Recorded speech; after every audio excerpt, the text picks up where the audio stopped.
Well, happening right now, people are having a difficult and important conversation about sexual misconduct. This topic has been taking over national headlines, being popular topic this year, with Time Magazine's Person of the Year being the Silence Breakers. These women and men spoke out against those who they say sexually assaulted or harassed them at some point. Hashtag #MeToo became a public way for many to literally break their silence and let others know that they are not alone. Now, the Me Too movement was actually started by Tamara Burke back in 2006 to support young women of color who survived being sexually assaulted. And you're seeing these images courtesy of our media partner, Banjo. Now, you'll see just a few celebrities who are tweeting out the hashtag #MeToo. Alyssa Milano, Gabrielle Union, Terry Crews, Lady Gaga, and so many more. Well, some say this was started by a hashtag, while others say the allegations against A-listers or political figures stirred the pot. Every day, that list continues to grow. Well, just overnight, Tavis Smiley's news show got suspended amid sexual misconduct allegations. And things took a dark turn when Kentucky State Senator Dan Johnson, accused of sexual molestation, actually killed himself. That's according to what authorities are telling us. But today we're talking about how this topic affects not just people on TV, but our community. We're going to dig a little deeper into what exactly sexual misconduct, how to report it, talk about it, prevent it, and move forward. Our community leaders and guests for today are Dan Kuhn, Deputy Commissioner for the South Carolina Human Affairs Commission; Casey Singletary, Community Education Director for Sexual Trauma Services of the Midlands; Joseph Siner, USC law professor; and Dr. Markeisha Miller, licensed psychotherapist, and also our Therapy Thursday doctor here on Good Day Columbia. Now, after the break, we'll get started.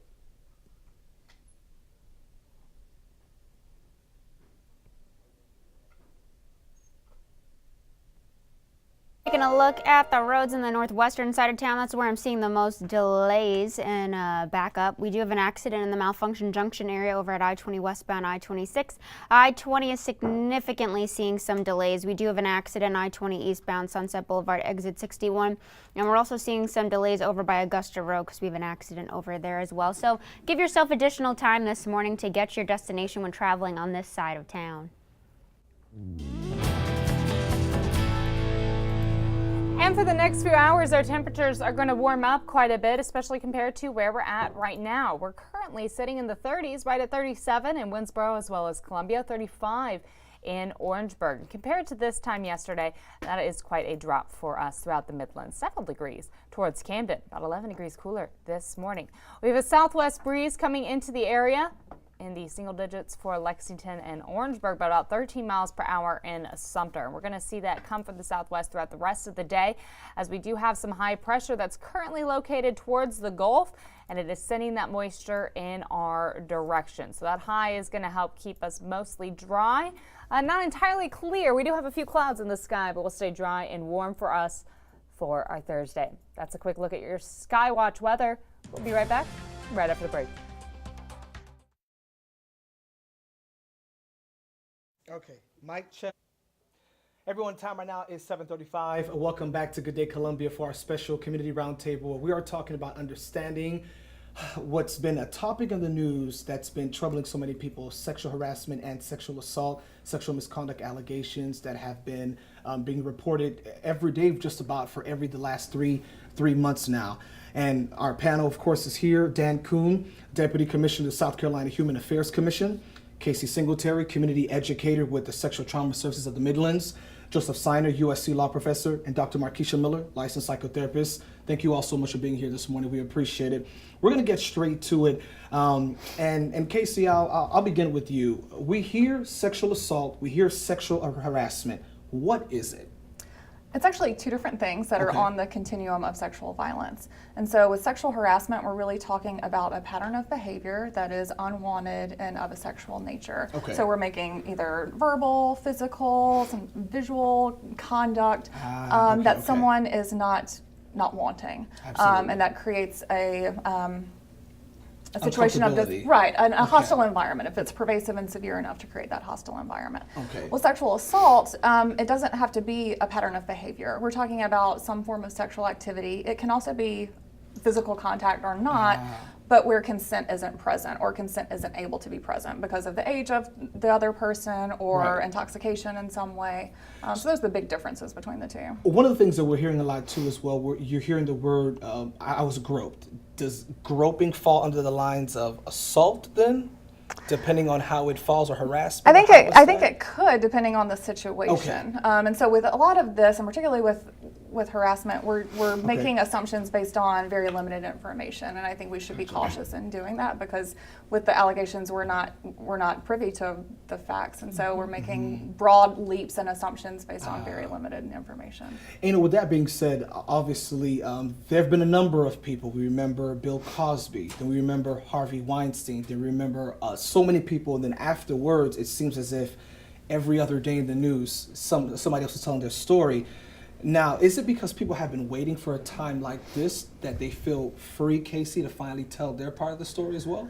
I think what it is now, coming forward as a victim or as a survivor is very difficult because often survivors are not believed. They're concerned that they won't be believed, and oftentimes perpetrators aren't held accountable. What we're seeing now is with the Me Too movement, so many people came forward, so then there's that support from other survivors. I'm not alone in my experience. In addition to that, people are being held accountable for the acts that they have committed, and so when you combine those two things together, it really creates an atmosphere that we haven't seen before where survivors feel empowered and like they will be supported should they share their story. You know, speaking about that, talking about the environment, it leads us to the workplace. For many of these accusations is coming forward that they're at the workplace. And so, you know, Dan, you're with the South Carolina Human Affairs Commission. Kind of break it down. How do you report it or talk about this? You know, someone's harassing me or assaulting me. How do I approach my job about it? Right, that's a good question. Well, there are a couple of things that you can do. First of all, each company should have a sexual harassment policy. And the individuals within the company, employees, should be aware of those particular policies. And within that policy, there should be some information about how to report sexual harassment. And my advice to an employee would be to follow that policy. You know, it could be to go into the supervisor, it could be going directly to HR. If an individual doesn't receive any help through reporting it, then what I would do at that point in time is call an agency like the South Carolina Human Affairs Commission to report discrimination. Now, there are a couple of things there that are important to know there. You need to file your complaint within 180 days from the date of the alleged violation, or up to 300 days with the EEOC, but we'll take the complaint up to 300 days at the Human Affairs Commission. Oh, that's good to know, because for many people they may feel as if, you know, I don't have anywhere else to go. 'Cause some people may say, I went to my HR director, right? She's still here or he's still here, and nothing's being done about it. Exactly. So they can contact the South Carolina Human Affairs Commission if they're in South Carolina. Exactly. Okay. Yeah. And we have a website at www.schac.sc.gov. You know, Joseph Siner, USC law professor, obviously there's a lot of legal ramifications when it comes to this. So legally, what can I do? What can someone do if they come forward and say, you know, hey, I've been a victim? What can I do? And you being the employer? Me being just someone who was attacked or someone who was harassed. Oh, I see.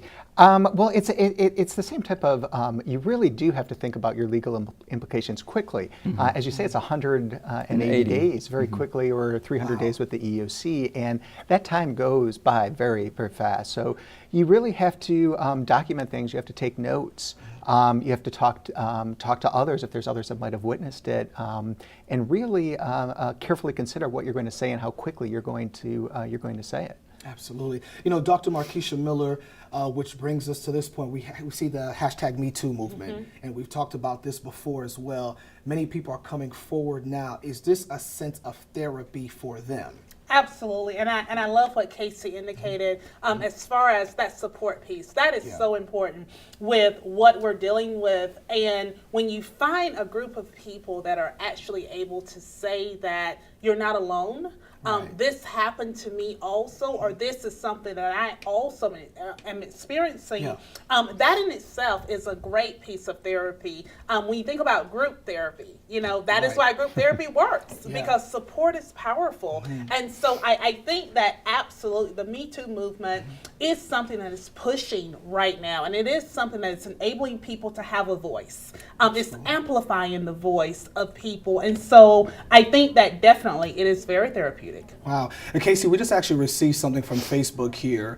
It says sexual misconduct. What happened to the term sexual harassment? Misconduct is a wide brush. I think you kind of, can you once again go over that a little bit for those folks who are just tuning in? Yeah, I think we use misconduct to represent both sexual harassment and assault. Okay. And so without clarifying exactly what type of action occurred, we can use that general term sexual misconduct to say something inappropriate of a sexual nature occurred, and we're just not going to clarify Gotcha. what. Sexual assault also is an umbrella term that can mean a variety of different things. And so Gotcha. we use just general terms so that we don't have to get into too many specifics when we're talking about it. Right, absolutely. And you asked go ahead. early on Yeah. what the difference between, what groping would be and the difference between Right. assault and harassment. And under the eyes of the law, I know certainly from a sociological standpoint it's a different question, but under the eyes of the law, it can be both. If you grope someone, that's something you should definitely think about calling the police because that's a violent act. But at the same time, if it happens at the workplace, that could also be sexual harassment at the same time. Exactly. You know, one of the things we talk about the workplace, but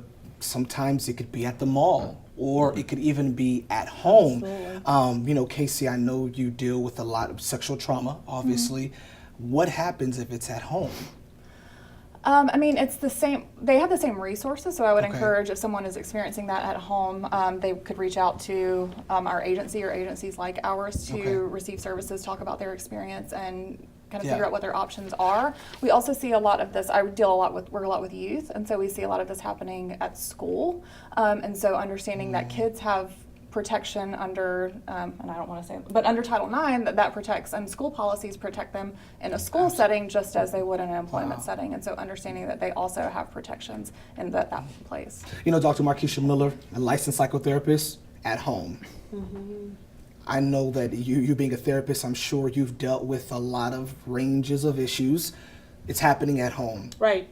And Your sense of security. I think that goes along with when we talk about the domestic violence issue that often comes into place where maybe spouses, partners may feel that because I'm married, it doesn't matter. You know, it's kind of like, you know, it's okay if it happens because it's almost as if some people may think it's a part of the marital package, but it's not. And so, you know, that voice is still important, and it's still important for people to understand that you have rights, and you have rights to be protected, and there are certain things that should not happen to you. So it doesn't matter if it's at the workplace, at home, wherever it is, you're protected, and there are resources that are for you. Wow. All right, folks, stay with us. Of course, we're having our special community roundtable. We're talking about sexual harassment, sexual assault, and also sexual misconduct. We're learning so much of the terminology. Thank you all so much. Stay with us. There's more on this special community roundtable after the break.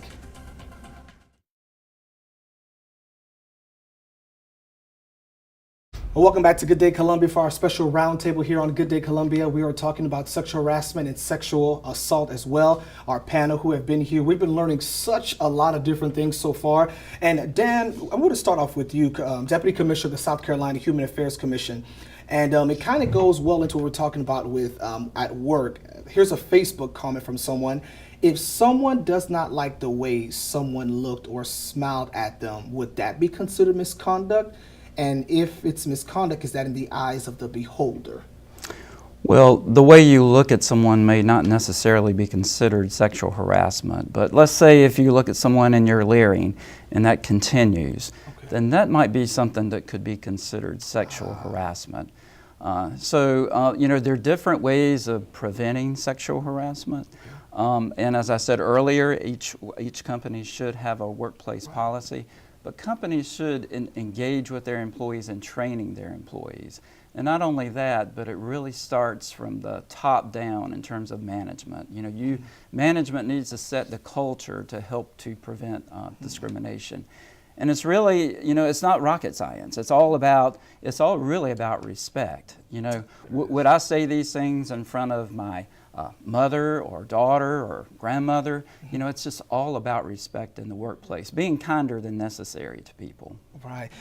Casey, with that being said, you know, we're talking about the workplace. In your, I guess, years of experience, how can this stop? How can it be prevented? Yeah, I love that question. That's my role, is to develop prevention programming. Yeah. And so we do that. It goes a lot with what Dan was saying, that it's really founded in respect. But we start those conversations at a very early age and make sure that they continue on a regular basis. So we start with young children, teaching them how to be good friends, how to respect the boundaries of others, how to communicate those boundaries, how to have healthy friendships, and then dating relationships, how to interact with one another in a school setting, and then that continues to a workplace setting. So we establish that culture in and outside of the workplace where we have those respectful relationships, and then we can, prevent it from happening. Dr. Miller, term culture there, and culture for some people maybe don't say anything. Right, absolutely. And then also we can also broaden to so many other areas where, and Franny, you and I have talked before about how in some cultures, hugging, that's just what we do. That's our meet and greet. Yes. The Southern culture, it's important to, I know I'm a touchy person, and I could be understanding. You're right, because when we moved down to the South, it's like, everyone is like the hug or the embrace. Absolutely. But for someone, they may be like, right, and you have to understand that, and the key word with understanding sexual harassment or sexual assault is unwanted. I don't want to be touched. I don't want to be looked at in that way. I don't want to be spoken to in that way. And so that is so important to understand. And so that culture piece is something that that we have to understand, but we also have to respect the other side of it, which that, and I think respect comes in a heavy way in understanding this. Joseph, with the law, Joseph, coming to you with the law, how, I guess it's like we talked about culture, we talked about that. So moving forward, how do we prevent this or so? And if someone feels that, I've been harassed or I've been assaulted, but then the person's like, no, I didn't mean it that way. Yeah, well, one other thing I wanted to add to this discussion is a lot of times, many times, this is not as much about sex as it is about power. And we oftentimes, the person is identified as someone that's less likely to complain and targeted for that particular reason. And because of that, it's very important that if you see something going on, that you say something. Not necessarily if you're the one being harassed, that's important too, but if there's suspicions or there's signs or there's red flags, you need to bring those to your employer's concern, because a lot of times the employer has no idea this is going on because the one that's doing the harassing doesn't want the employer to know that. Oh, wow, you're right about that. Wow, this is getting good. We have to go to commercial break. We'll be back after this.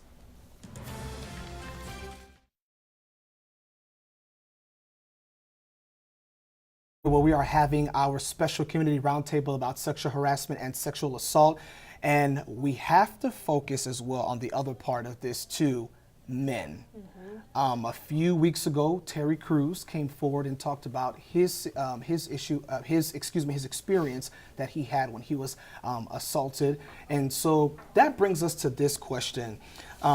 We had a question from a viewer who talked about what role do the silencers play in continuing inappropriate behavior. Dr. Markeisha Miller, men are also involved in this too as well. Yes, and that's so important to make sure we're bringing that to the table, because we're not just talking about a gender-specific situation. We're talking about sexual harassment, sexual assault together. And, it doesn't discriminate. It's not just something that women are experiencing. Men also experience it. Unfortunately, however, as many men don't come forward, and we've seen where women have been struggling to come forward and speak out and actually amplify their voice. And so you can imagine, because of the culture our society puts into place about the role that men are expected to play, how in the world could that happen to a man? And so when you think about those societal norms that come into play, it makes it harder for men to speak out, but it does happen, and we need to understand that. Casey, dealing with sexual trauma services, I'm sure that you have encountered men who have come forward to say this is what happened to them as well.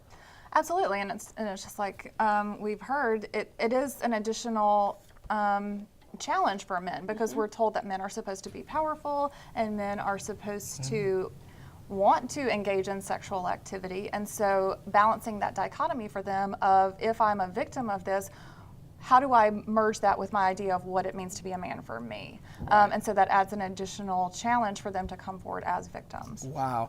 We have a few more minutes left. We'll go ahead and get some final remarks. Joseph Steiner, USC law professor, let's start off with you. What are your final remarks as it relates to sexual assault, sexual harassment? Well, let me add and just clip up that last question as well, sort of my concluding thoughts.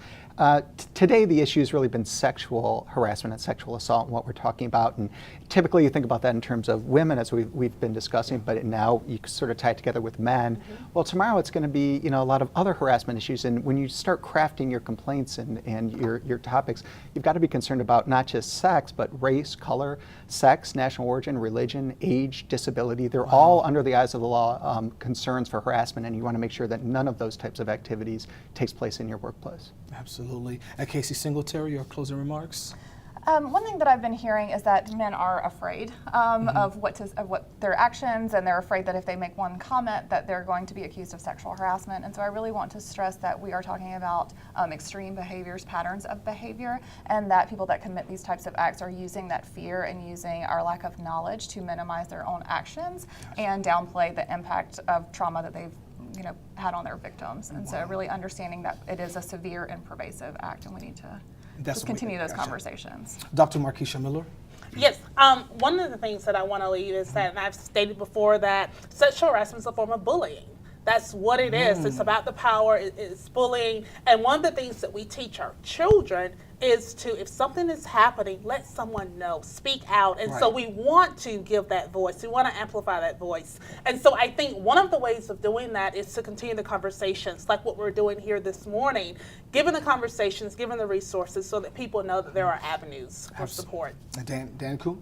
Yeah, I would just also like to say it is very important to report sexual harassment, but also if you report sexual harassment and your employer retaliates against you, that is protected under the law as well, and it's important for us to understand and know that retaliation is protected under the law. That is definitely important to know. Once again, our panelists, thank you all so much. Dan Kuhn, Deputy Commissioner, South Carolina Human Affairs.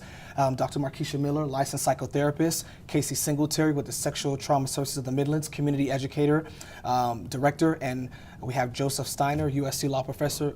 Thank you all so much for coming together. We do appreciate it. It's a topic that we had to talk about. And of course, here at WACH-FOX, that's what we want to do. We want to make sure that we empower and alert our community, that they know all the tools that you have at your disposal that will help you to live a better life. Stay with us. There's more Good Day Columbia coming up after the break.